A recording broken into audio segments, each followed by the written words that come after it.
दोस्तों, क्या आप जानते हैं फैक्ट्री में पार्ले जी बिस्किट कैसे बनता है और पार्ले जी बिस्किट में ऐसा कौन सा इंग्रेडिएंट्स मिलाया जाता है जिससे यह इतना टेस्टी बनता है? और क्या पार्ले जी बिस्किट में अंडे मिलाए जाते हैं? और क्यों पार्ले जी बिस्किट को गेहूं के आटे से ही तैयार किया जाता है?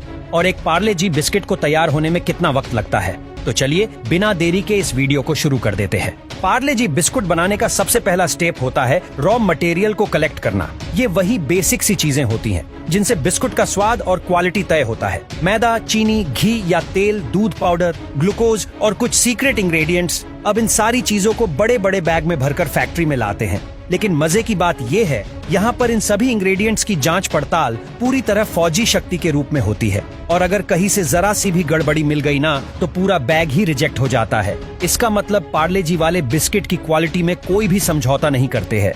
इसके बाद वर्कर्स इन सारी चीजों को लेकर बड़ी बड़ी मिक्सिंग मशीनों के अंदर डालते हैं, क्योंकि इस स्टेप में बड़ी बड़ी मशीनें अपने आप फिक्स क्वांटिटी में मैदा, चीनी और बाकी सारी चीजों को अंदर डाल देती है और यह मशीन देखते ही देखते कुछ ही सेकंड्स में मिक्सिंग करके एकदम शानदार आटा तैयार हो जाता है। आटा तैयार होने के बाद इससे बेलने का टाइम आता है। जी हाँ, फैक्ट्री में लगे ये बड़े बड़े रूलर्स होते हैं जो कि आटे को एकदम पतली और बराबर शीट में तब्दील कर देते हैं। ये शीट्स इतनी परफेक्ट होती है कि एकदम स्ट्रेट और स्मूथ होती है। फिर इसी शीट को मशीन पार्ले जी के आइकॉनिक शेप में काटती है, वही रेक्टेंगुलर शेप जिसके ऊपर छोटे छोटे डॉट और डिजाइन बने होते हैं। तो अब बारी आती है पाली बिस्किट को पकाने की। इस प्रोसेस में मशीन से जो ये छोटे छोटे बिस्किट कटकर निकलते हैं ना, उसे सीधे कन्वेयर बेल्ट पर भेज दिया जाता है। अब कन्वेयर बेल्ट इन सभी बिस्कुट्स को सीधे ओवन के अंदर भेज देते हैं।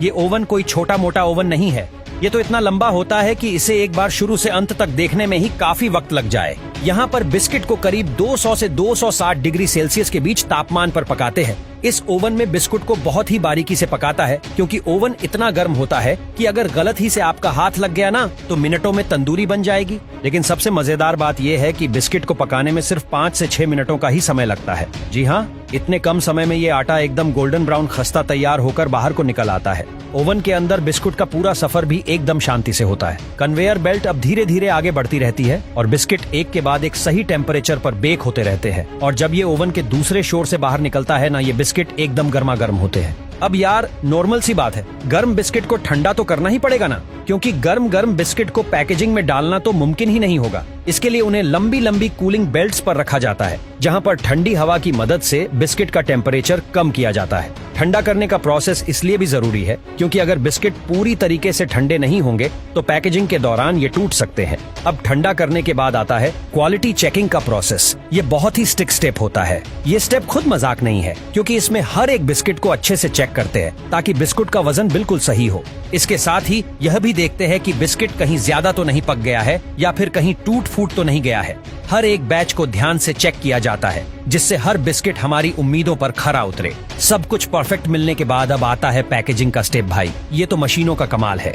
इसमें बिस्कुट अपने आप कन्वेयर बेल्ट पर जाता है और ऑटोमेटिक गिनने जाते हैं। फिर उन्हें बड़े ही स्टाइल से पार्ले जी के फेमस पीले रंग वाले जो पैकेट्स होते हैं ना, उनमें पैक करते हैं। पैकेजिंग इतनी तेज होती है कि 1 सेकंड में सैकड़ों पैकेट्स तैयार हो जाते हैं। ये मशीन इतनी सटीक और इतनी ज्यादा सुपरफास्ट होती है, ना कि जैसे किसी रोबोट की तरह। ये काम करते हैं बिस्किट का एक एक पैकेट बिल्कुल नया ताजा और बिना किसी गड़बड़ी के ही तैयार होता है।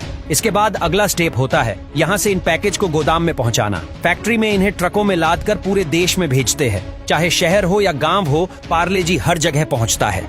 यही तो इसकी सबसे बड़ी खासियत है। ये बिल्कुल नहीं, सस्ता, स्वादिष्ट और हर किसी की पहुँच में होता है।